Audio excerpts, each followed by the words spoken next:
Татар әдәбиятында Бикә Рәхимова деген шағирә бар, публицист бар, оның әдәбиятта үзүрүн.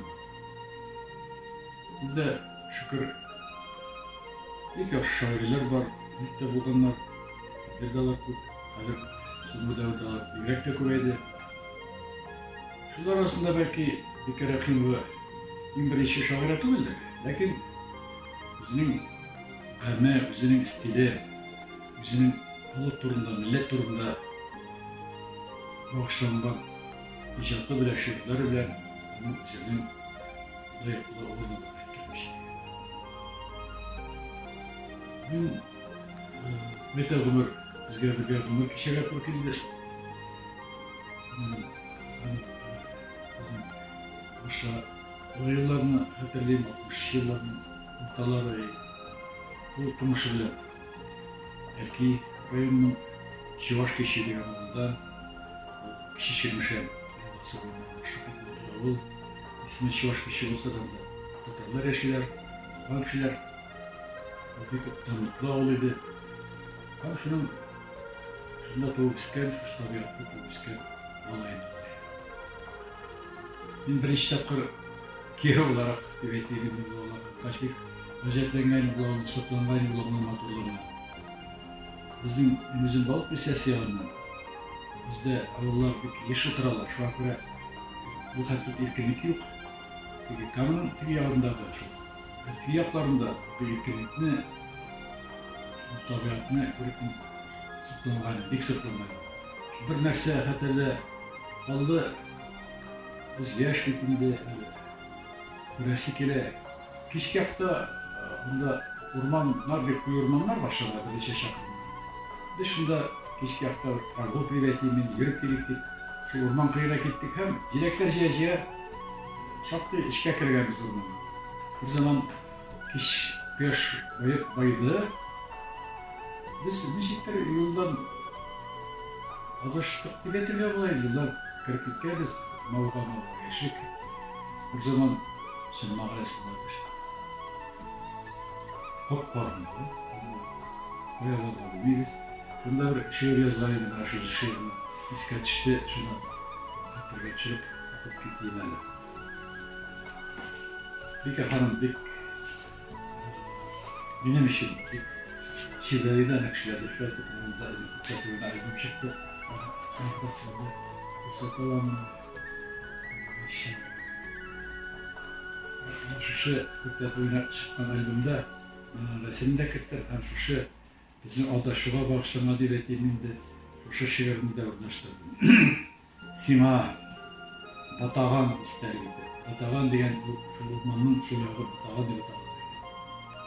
Adaştık, tün kileski, urman kara, jil şımlı, nimet karangı jirde, kuk, tavış sana yolun.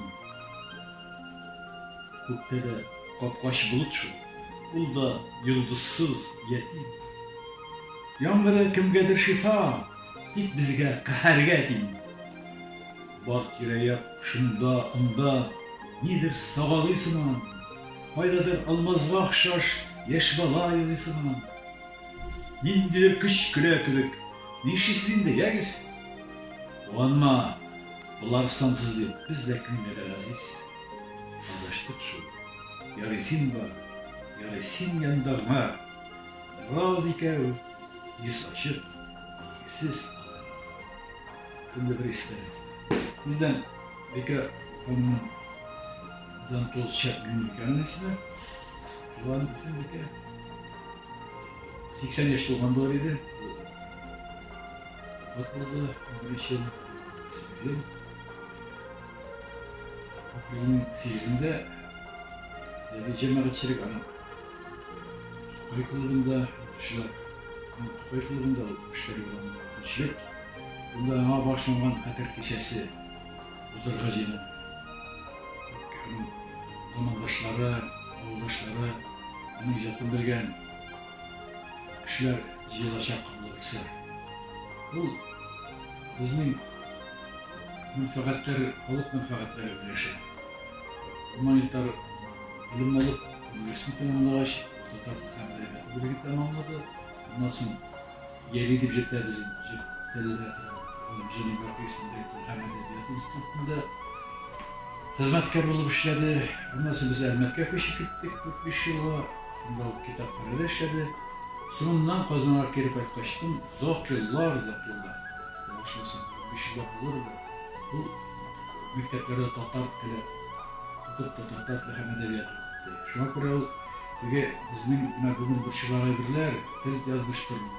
Ana endi o, bizge karaganda da aldanırak meseleler bile bitmek. Bir şeyler, problemler turunda Allah şişirge amtılıp yaşadı. Hem şunda, şuna göre de anımlar telaşlı var ya, belki anımda yaxşı şaireler var, sizde yok. Benim Publicistics anın Pakı Savaş diye bir kitabı var. Ana şunda endi bu can aşısı bile bizim til turunda, bizim kireçek yazmış durumda bu til meselesinde. Nişiktir bollarga sengdiru şuşu bizim tuğan tilini saklağı boyunca. Hem sonra bu dağın mektepten sonra neşriyatta bahreli olup işledi. Boytak yıllar işledi onlarda, yıldan artık. Anda da bizim kitaplarında, mekteplerde işlerinde yıldan hislerin, uyarın ilk yakışıklık çağrıya, ütümlük bu işlere iliştirge diledi. Benim onlar içinde kitapları, bitmiş kitabı var bilemeyi, hem de şu publisist olarak, millet canını onlar olarak, bu hayırlık kradı bilim başka özetçi. Benim bizim ortağımız olmaz, şimdi bu işte, işi olası oralar Moskova'da yaşıyorlar. Kumalarına terbiyeleşiyor de, onlara bilgi değiller. Kumalar şartlatıp, bugün bu şu Moskova'da yaşıyorlar da kullamasından, orasının fikrinde, özümüzün tuğan dilinde söyleşip, şiirler okup, ayısı, kızlarası, bir de müzik var, böyle de şöyle hem millikiler oynuyorlar, bu da ülkenin hizmetinin neticesi.